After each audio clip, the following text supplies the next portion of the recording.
president of the Urban League, the Honorable Marc Morial. Please give a hand. Thank you very much. First of all, good afternoon to all. I would be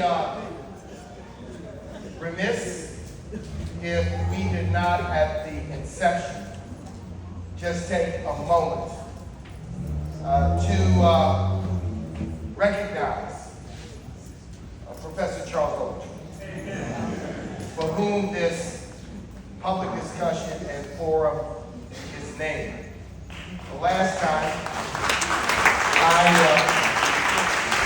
saw Professor Ogletree on this island about 7 or 8 years ago. A giant, a great lawyer, a professor, a brother and a friend to many, and God took him home to earth. But if we could take a moment of silence to remember Professor Charles Ogletree.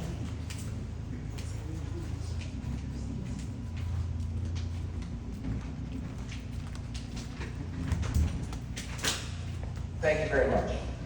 Let me acknowledge and thank also the leadership here, Richard, at Union Chapel, who continues to bring incredible thought leadership to the island, not only throughout the year, but in the month we are here during August. And also thank all of the sponsors who have enabled this discussion to take place. I've been asked to create some context around the Divine Nine. I am Alpha Phi Alpha. I am a proud member of Alpha Phi Alpha fraternity. Let me tell the story in this way with my personal story. I'm a third generation. My grandfather was a member of Beta Chapter. He graduated from the Howard University School of Medicine in 1922. My late father and uncles and extended family members were Alphas as I grew up. But my father was also Alpha Phi Alpha's general counsel. And from 1968 to 1972, served as Alpha Phi Alpha's general president. The youngest person other than the Jews to serve in that job. He was chosen and elected at 37 years of age. So my family vacation entailed going to Alpha Phi Alpha Benjamin. That's where I met my first girlfriend. That is where I had an opportunity to meet Muhammad Ali, to meet Ron Dellums and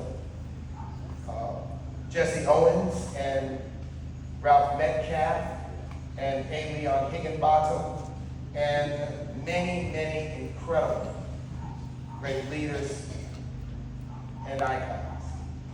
And it is where, as the story was told, as a little boy at 4 or 5 years old, Alpha Phi Alpha held its annual convention.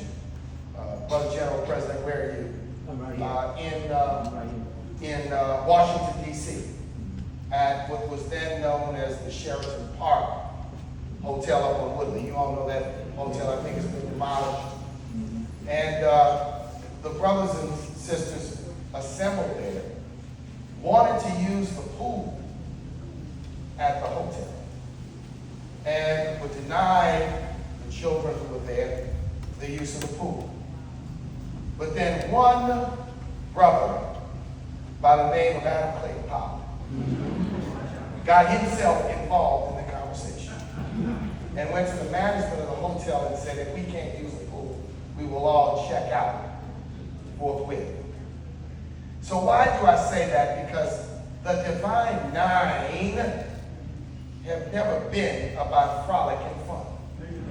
The Divine Nine have always been about purpose. So I want to acknowledge all of the leaders of the Divine Nine who are with us today. We're going to take this panel and speak. If you all would stand so we can acknowledge you. We have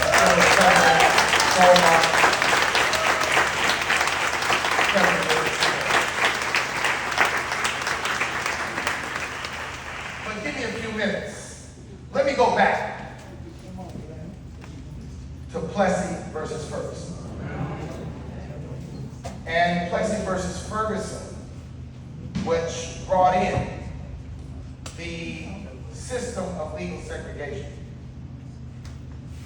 demanded and required a response by the generation of that time from Black America.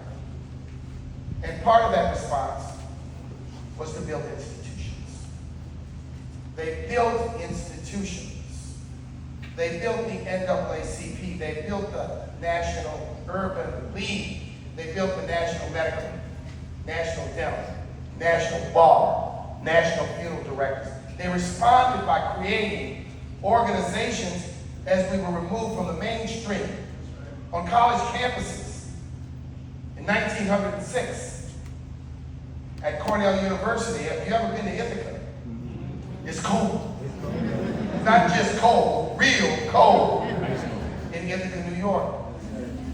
These 7 young Black men initially organized themselves as a social studies club to find a sense of camaraderie and peer support in an environment where they were isolated. However, there were 2 or 3 members of that group who had student jobs.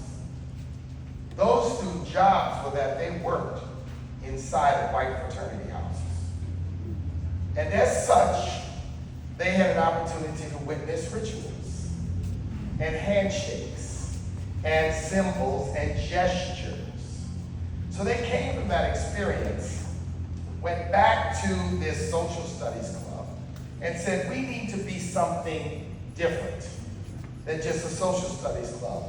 We need to create a fraternity. It set off a mini civil war.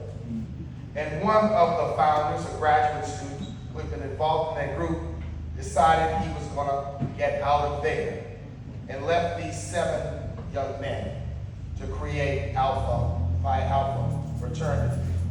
From the very beginning of Alpha and every one of the Divine Nine, it was about the first, if you will, Black student organizations on mainstream campuses. And to some extent, on HBCUs, the first social action clubs, or first social action initiatives. The point today is, if you look at our leadership, I'll raise the hand of the National Urban League, where I'm proud to serve as its 8th president. All 8 of us have been a member of a Divine Nine fraternity. 6 of us have been alphas. 1 has been a Q, and the other a Kappa. But all 8 of us. And if you look historically, even today, at many of our local affiliate leaders, they are Deltas, they are AKAs, they're Alphas and Kappas and Qs, they're Zetas, they're Sigmas, they are Divine Nine. In many respects, and I know it just got to be, in every respect, we must understand that what the Divine Nine was about was leadership development. It was through Alpha that I learned parliamentary procedure. That's right. It was through Alpha that I learned how to organize an agenda for a meeting so there wouldn't be chaos. It was through Alpha that I learned how to organize forums and events and social events. It was through Alpha that I learned as a college student how to go to the graduate student and get a forgivable loan for our chapter. It was through that we developed our leaders. So what is important today is, as this discussion ensues, is that we must stand on the foundation of purpose. And stand on the foundation of purpose and define today what that purpose is really all about. We have challenges with civic engagement, with economic empowerment, with Black men, with the racial wealth gap, with the achievement gap, with health equities. So I issue a call to action for the Divine Nine to not only continue, but we all have to elevate our game. Elevate our game and recognize that the founders of every single one founded these institutions. They may be called fraternities, they may be called sororities, but they are much more than that. They're institutions for social and economic change and transformation through collaboration, through brotherhood, through sisterhood, and through a sense of family. So, congratulations. Let's have a great discussion. God bless. Thank you, Brother Long.